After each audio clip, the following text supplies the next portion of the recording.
એ મૂળભૂત રીતે તો દુઃખદ વાત છે.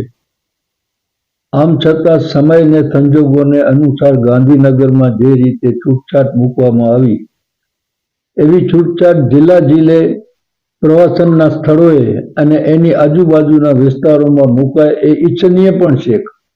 કારણ કે આમ તો દારૂ આજે એટલું બધું મળે છે, કચ્છના ખૂણા ખૂણે જેટલું જોઈએ અને જેવું જોઈએ તેવું દારૂ મળે જ છે. એમાંથી પકડવાની વાતમાં બહુ ઊંડા ઉતરવા જેવું નથી રહ્યું, પણ દારૂ મળે છે એ સૌને ખબર છે.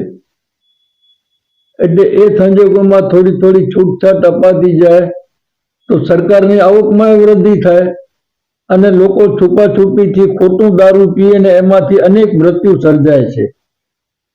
એ મૃત્યુનો દર પણ અટકે અને છૂટ આમથી જે મળે તે બારમાં જઈને પી આવે લોકો.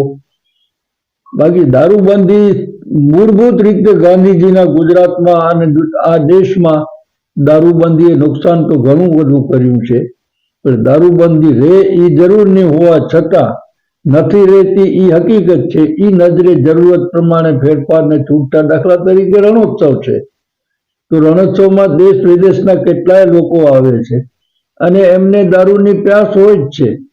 ગેરકાયદે દારૂ પીએ પણ છે અને પીતા રહેશે, અને અટકાવી એક એક માણસ ઉપર તમે ચોકી તો આપણે નહીં જ રાખી શકીએ. એટલે દારૂબંધી છે ને નથી તે કરતા છૂટછાટ અપાય તો એમાં ખોટું પણ નથી, અને આપણે ઈચ્છીએ કે કચ્છમાં પણ આવી છૂટછાટ આપવી જરૂરી છે એમ હું માનું છું.